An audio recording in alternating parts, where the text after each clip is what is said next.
नमस्कार, मैं मनमोहन मिश्र। दोस्तों, एक बार फिर आप लोगों के बीच कुछ मुद्दों को लेकर के, और ये मुद्दे मेरे नहीं हैं, ये मुद्दे मैंने नहीं खड़ा किया है, ये मुद्दे विपक्ष ने भी खड़ा नहीं किया है, ये मुद्दे कांग्रेस ने भी नहीं खड़ा किया है, ये मुद्दे खड़े किए हैं नरेंद्र मोदी ने। मोदी देश में घूम घूम करके चुनाव प्रचार कर रहे हैं, लोगों से वोट मांग रहे हैं। हालांकि अब 400 पार का नारा भूल चुके हैं। 2 चरणों के चुनाव के बाद तीसरा चरण 7 तारीख को होगा, और 400 पार का नारा छोड़ करके अब नरेंद्र मोदी पूरी तरह से झूठ पर उतर आए हैं। चलिए, नरेंद्र मोदी, मैं कहता हूं कि मैं समझता हूं कि राजनीति में उनका जन्म ही झूठ के लिए हुआ है, और अभी भी उनके बारे में जब लोग कहते हैं कि नरेंद्र मोदी ने ये झूठ बोला, नरेंद्र मोदी ने वो झूठ बोला, तब मेरे मन में हमेशा ख्याल आता है, सवाल उठता है, या मैं चाहता हूं पूछना इस देश से, या जो इस तरह की बातें करते हैं कि नरेंद्र मोदी ये झूठ बोला, नरेंद्र मोदी ने सच कब बोला और क्या बोला? आप ढूंढ के बताइए। आप नहीं ढूंढ सकते। नरेंद्र मोदी कम से कम, अगर उनका राजनीति में पदार्पण को ही उनका सब कुछ मान लिया जाए, तो वो अपने जीवन भर कभी सत्य नहीं बोला। सत्य से उनका कोई रिश्ता ही नहीं है, सत्य से उनका कोई मतलब ही नहीं है। सवाल उन्हीं के द्वारा खड़ा किया गया मुद्दा है, कांग्रेस आएगी तो लूट लेगी। अपने हर मंच से नरेंद्र मोदी ये बताना चाहते हैं देश को, और यही बताकर, यही डराकर वो वोट लेना चाहते हैं। ये तो उनको करना नहीं चाहिए था, क्योंकि वो तो 400 पार के नारे लगवा रहे थे, पूरी तरह से कॉन्फिडेंट थे, यहां तक कि ओवर कॉन्फिडेंट थे कि उनको 400 पार मिलेगा ही मिलेगा। और 400 पार मिलेगा तो करेंगे क्या उनके नेता, या वो खुद इनडायरेक्टली डायरेक्टली ये कह रहे थे कि संविधान को खत्म कर देंगे, संविधान को बदल देंगे। ये उनका नरेशन था, नरेटिव था, जो वो पूरे देश में फैलाना चाहते थे। लेकिन 2 चरणों के चुनाव के बाद से गड़बड़ा गए। 400 पार के नारे से चोरी पर उतर आए, भैंस चोरी पर भी वो। चलिए, तो नरेंद्र मोदी ने जब ये मुद्दा बना ही दिया है, मंचों से ये बोल ही रहे हैं कि कांग्रेस आएगी तो लूटेगी। ठीक है, लूट में वो क्या क्या बताते हैं? लूट में कहते हैं आपके पास जो संपत्ति है वो ले लेगी, आपकी भैंस अगर 2 है तो 1 खोल लेगी। कहते हैं आपका मंगलसूत्र भी, महिलाओं को डराते हैं, आपका मंगलसूत्र भी छीन लेगी। अब इस मुद्दे को लेकर नरेंद्र मोदी जगह जगह से चुनाव में वोट मांग रहे हैं। ये बहुत बड़ी जीत कांग्रेस पार्टी, इंडिया गठबंधन और खास करके स्पेशली राहुल गांधी की है। नरेंद्र मोदी पूरी तरह से राहुल गांधी के जाल में फंस गए, या यूं कहें कि नरेंद्र मोदी को घसीट करके राहुल गांधी असली फील्ड पर ले आए, लूट की फील्ड पर, चोरी डकैती की फील्ड पर राहुल गांधी नरेंद्र मोदी को लड़ने के लिए ले आए। नरेंद्र मोदी हमेशा अखाड़े से बाड़ तोड़कर भाग जाया करते थे, बाहर निकलकर हिंदू मुसलमान चिल्लाया करते थे, लोगों को मुसलमानों के नाम पर डराया करते थे, लोगों से कहा करते थे कि मोदी तो घुस के मारेगा। कहां? अपने घर में, पाकिस्तान में, चीन से नहीं। भाई, पाकिस्तान तो हमारे देश का ही हिस्सा रहा है, यानी अपने घर में नरेंद्र मोदी घुस के मारेगा। लेकिन चीन के सामने लाल आंख पीली हो गई, चड्ढी ढीली हो गई, कुर्ता भी ढीला हो गया, 56 इंच 56 सेंटीमीटर बन गया। लेकिन बात मुद्दे की, मुद्दा यह है कि नरेंद्र मोदी घूम घूम कर कह रहे हैं कि कांग्रेस लूट लेगी। ठीक है, कांग्रेस क्या क्या लूट लेगी नरेंद्र मोदी ने बता दिया। चलिए, अब हम बात करते हैं नरेंद्र मोदी के लूट की। मेरे दोस्त, क्या आपको आज ऐसा फील नहीं होता, कम से कम हम समझते हैं 50 बरस के ऊपर का जो आदमी होगा, जो भी व्यक्ति इस देश में होगा और गांव से बिलोंग करता होगा, वो कभी ये दिन देखा था या ऐसा महसूस किया था, या ऐसा उसके साथ हुआ था, या उसके अड़ोस पड़ोस गांव और ग्रामीणों में ऐसा हुआ करता था, होता था, हुआ है।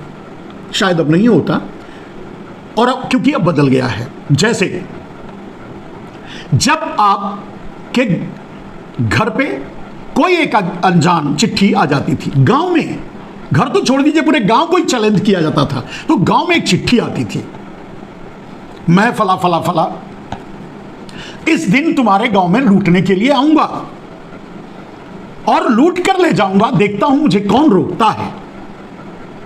और नीचे लिखा होता था फला फला फला, जय भवानी।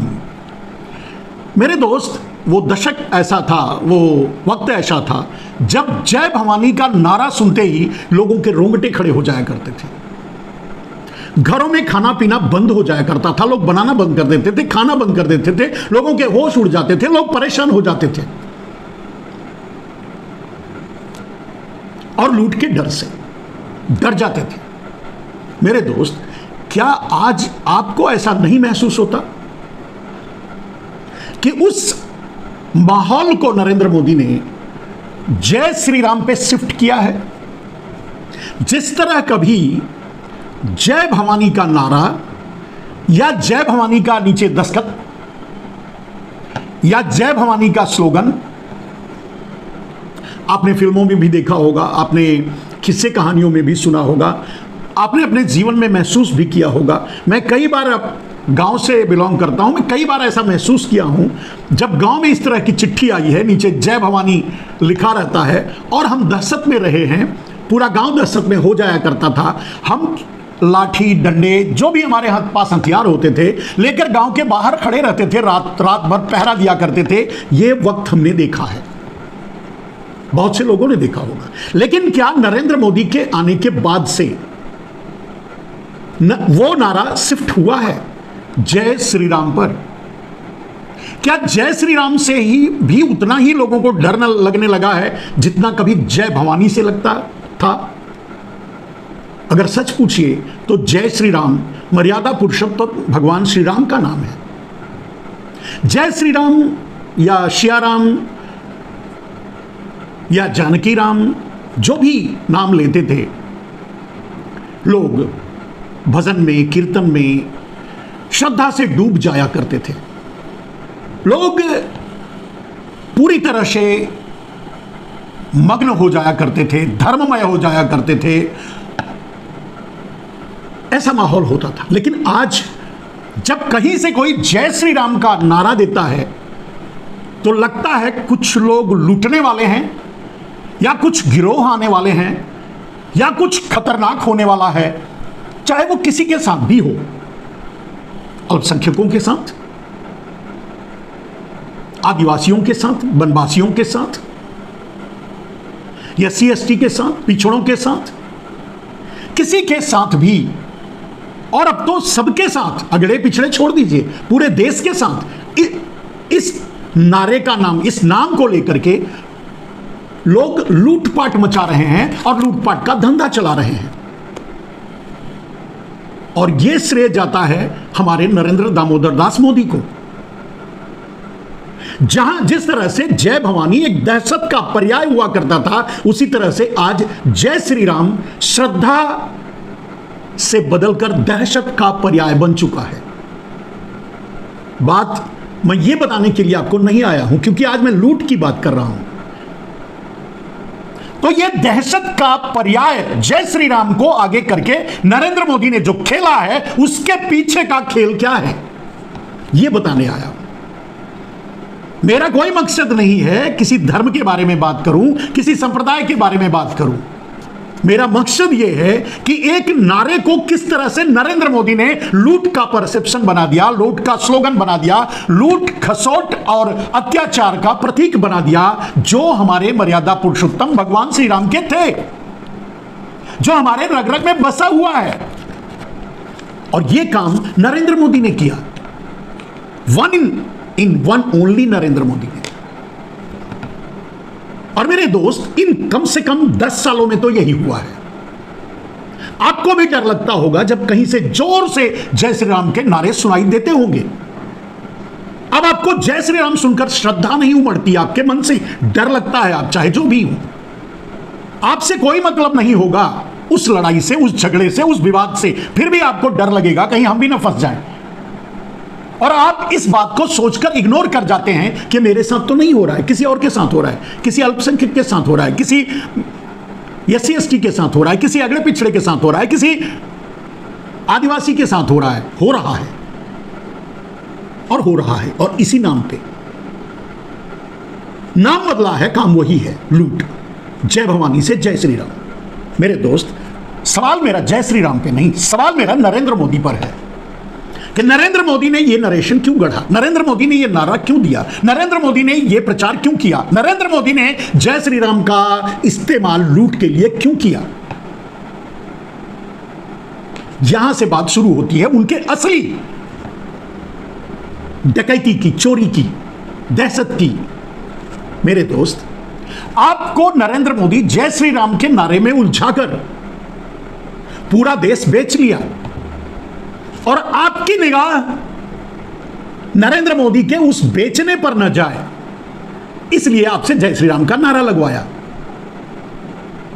और सिर्फ यही नहीं, अब वो जो लूट खसोट, चोरी डकैती जो भी नरेंद्र मोदी ने किया, अब वो कहते हैं कि कांग्रेस करेगी, आएगी तो। मोदी जी ठीक है, कांग्रेस आएगी तो क्या करेगी वो तो भविष्य की बात है, आपने जो कर दिया उसका हिसाब दीजिए और उसके बारे में बात कीजिए। आपने पूरे देश को जय श्री राम के नारे में उलझाकर, धार्मिक भावनाओं को भड़काकर, सांप्रदायिक सौहार्द बिगाड़कर, लोगों में जहर घोलकर आपने क्या किया, मैं ये बताना चाहता हूं। नरेंद्र मोदी ने आपको, आपके साथ क्या किया। नरेंद्र मोदी ने पूरे देश का पोर्ट अडानी को बेचा, एयरपोर्ट अडानी को बेचा, इंस्टीट्यूशन अडानी को बेचा, आपका काला धन जो पुराने चोर चुरा के रखे थे वो अडानी को दिया, और उन्हीं पैसों से ये सारी चीजें खरीदवा या डरा या धमका या IT ED के गन पॉइंट पे लूट करके अडानी को दिया। सीमेंट इंडस्ट्री अडानी को दिया, बिजली इंडस्ट्री अडानी को दिया, दूसरे उत्पादन इंडस्ट्री अडानी को दिया, कृषि क्षेत्र के जैसे फ्रूट हुआ, टी बगान्स हुआ, या जो भी कमर्शियली बहुत ज्यादा सामने रहता है लाइमलाइट में, उन सबको अडानी को दिया। और अगला निशाना आपकी जमीनों को छीनकर अडानी को देना था, जहां किसान के अड़ जाने के कारण नरेंद्र मोदी को पीछे हटना पड़ा माफी मांग के। अब एक बात बताइए मेरे दोस्त, अगर आपको जय श्री राम के नारे में नहीं उलझाया होता ये आदमी, तब आपको पता चलता कि पूरा देश तो ये आदमी अपने भाई अडानी को बेच रहा है, कुछ गुजराती माफियाओं को बेच रहा है, कुछ गुजराती चोरों को बेच रहा है। आपको पता चलता ये बात कि जितनी भी इंडस्ट्री है, जितना इंफ्रास्ट्रक्चर है, रोड है, रेल है, एयरपोर्ट है, पोर्ट है, सब कुछ नरेंद्र मोदी ने अडानी को बेचा, उस तरफ आपकी निगाह न जाए। इसलिए जय भवानी की तर्ज पर आपको जय श्री राम से लड़ाया, डराया। सिर्फ यही नहीं मेरे दोस्त, आपके हाथ में 5 किलो 80 करोड़ लोगों को मुफ्त अनाज नरेंद्र मोदी देते हैं, गर्व से कहते हैं, सीना चौड़ा करके। लेकिन ये कोई पूछे नरेंद्र मोदी से सामने खड़ा करके कि भाई ये विकास है या विनाश? 80 करोड़ लोग 5 किलो अनाज लेने के लिए लाइन में खड़े होकर मुफ्त का मजबूर क्यों हुए? क्योंकि आपने सारा देश अडानी को बेचा, इसलिए। और यही छुपाने के लिए आपने जय श्री राम का नारा लोगों से लगवाया, जय श्री राम को डर का प्रतीक बनाया, जय श्री राम को नफरत के जहर में डुबो करके लोगों के सीने में आपने खंजर उतारा, लोगों को लड़वाया। एक वक्त था जब हम जय श्री राम कहते ही ओतप्रोत हो जाया करते थे भक्ति में, भगवान श्री राम की छवि हमारे सामने आ जाया करती थी, उनके वो त्याग, वो बलिदान, एक शब्द मां के कहने पर बन जाना, या अपने पिता की से सवाल तक न करना और बन चले जाना, या फिर जो भी उनके जीवन को देखेगा, पढ़ता है, सुनेगा, सुना है, सब उस भावनाओं में बह जाते थे। जय श्री राम का नाम लेते ही आज आपने उसे लूट का प्रतीक बना दिया, नारा जय भवानी का बना दिया, नारा जय भवानी को जय श्री राम में परिवर्तित कर दिया। यह काम आपने इसलिए किया नरेंद्र मोदी जी, क्योंकि आपको पूरा देश अडानी को बेचना था और किसी को पता न चले। आपको 80 करोड़ लोगों को भिखारी बनाकर उनके हाथों में कटोरा थमाना था और उनको पता न चले, इसलिए आपने इस नारे का इस्तेमाल किया। आपने भगवान को भी नहीं छोड़ा, आपने मर्यादा पुरुषोत्तम राम को भी नहीं छोड़ा। आप बताइए कहां और कब इस नाम से किसी ने किसी पर अत्याचार किया हो। चलिए उस विषय पर नहीं जाते। नरेंद्र मोदी जी लूट की जो विधा, लूट का जो मॉडल आपने खड़ा किया वो देश देख रहा है, लेकिन अब आप डरा रहे हैं कि कांग्रेस आएगी तो लूटेगी। क्या लूटेगी? सिर्फ 2-3 बातें ही बता देता हूं क्या लूटेगी। मंगलसूत्र। मोदी जी आपने मंगलसूत्र लूट लिया है सबका। जो 50 लाख मर गए उनमें से कितनों का मंगलसूत्र टूटा होगा? जो 700 लोग मर गए आंदोलन करते हुए, कितनों का मंगलसूत्र टूटा होगा? नोट की लाइन, नोट लॉन्चिंग की लाइन में, आपके भ्रष्टाचार की लाइन में खड़े होकर जो लोग मर गए, कितनों का मंगलसूत्र टूटा होगा? आज प्रतिदिन हर घंटे में 2 किसान आत्महत्या कर रहे हैं। अगर आंकड़ा ये सही है तो इसके आसपास ही है। अगर किसान आपसे पहले जितना आत्महत्या करते थे उससे ज्यादा आप कर रहे हैं। अगर किसान आत्महत्या कर रहे हैं तो आप सोच के देखिए नरेंद्र मोदी जी, ये आपकी नीतियों का परिणाम है। तो आप कितनों का मंगलसूत्र तोड़ रहे हैं, सोच के देखिए। लेकिन उस पर बात नहीं करेंगे। आज भी आप चुनाव में जय श्री राम का सहारा ले रहे हैं, जिससे इस देश को, जिस नारे से, जिस नाम से आपने लूटा, भ्रम में डाला, लोगों को गुमराह किया, गुमराह करके उनका देश अपने अडानी को बेचा, लूटा, लूटकर अडानी को दिया। पूरे देश को आप अडानी का गुलाम बनाना चाहते हैं, यानी मोडानी का, यानी अपना। यह आपने किया, यह कोई ना जाने, इसके लिए आपने जय श्री राम का सहारा लिया, लोगों को भड़काया, लोगों में जहर घोला, लोगों से को लड़वाया, लोगों को। चलिए आप याद करके बताइए, जय श्री राम का नारा, जय श्री राम का नाम लेकर नारा लगा करके कितने आपके भाई, आपके बंद, आपके लोग, आपके अडानी का बेटा, अमित शाह का बेटा, आपका तो पता नहीं कौन है जो इस तरह के नारे लगा करके शामिल हो रहा है दंगों में, फसादों में, बवालों में। अपने पापों को छुपाने के लिए आज भी आप इतना बड़ा झूठ, इतनी बड़ी बेशर्मी से मंच से बोल लेते हैं, बोल पाते हैं, कह लेते हैं कि कांग्रेस आएगी तो लूटेगी। कांग्रेस को लूटने के लिए आपने छोड़ा क्या है किसी के पास जो कांग्रेस लूटेगी? एक दूसरी चीज कि कांग्रेस, आप ही बोलते हो 50-60 साल राज कर चुकी है, उस राज में, कांग्रेस के राज में किसका मंगलसूत्र लूटा था, किसकी भैंस खोली थी, यह बता दीजिए आप प्रमाण के साथ। मोदी जी सही कहते हैं, जैसे सवाल उठाए जा रहे हैं, आप किसानों पर नहीं बोल रहे हैं, मौन है। किसानों के मुद्दों से बचने के लिए आप कांग्रेस का डर दिखा रहे हैं। आप बताइए आपने किसानों के लिए क्या किया? पूरे देश की जमीन लूट करके अडानी को देने की कोशिश के अलावा आप बताइए महंगाई कम करने के लिए आपने क्या किया?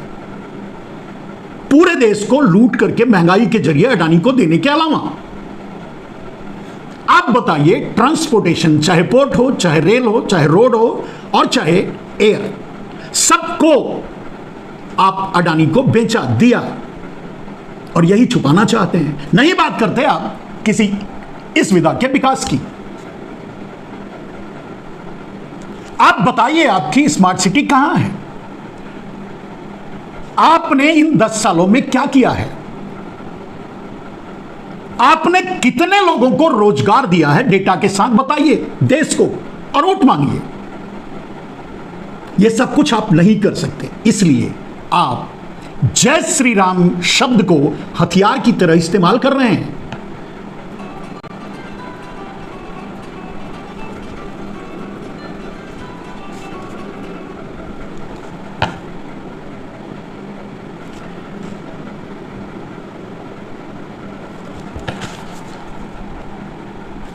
लेकिन अब यह दाव भी आपका नहीं चल रहा है। लोग समझ गए हैं आप क्या खेल कर रहे हैं उनके साथ। जय श्री राम के बहाने उनको लूट लिया, बेच दिया, उनकी नौकरी छीन ली, उनको बर्बाद कर दिया, तबाह कर दिया, सब कुछ कर दिया नरेंद्र मोदी जी। और आप ही जब ये बता करके कांग्रेस पर आरोप लगाना चाहते हो, कांग्रेस का नाम लेकर डराना चाहते हो, तो लोग समझ जाते हैं आराम से ये तो आप कर चुके हो।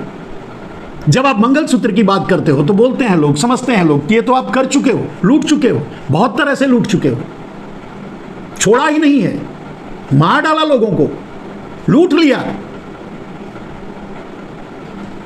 कहने का मतलब आपका कोई दाव अब चलने वाला नहीं है नरेंद्र मोदी जी। आप हार रहे हो, आप जा रहे हो, और जाते जाते तो जहर मत फैलाओ यार।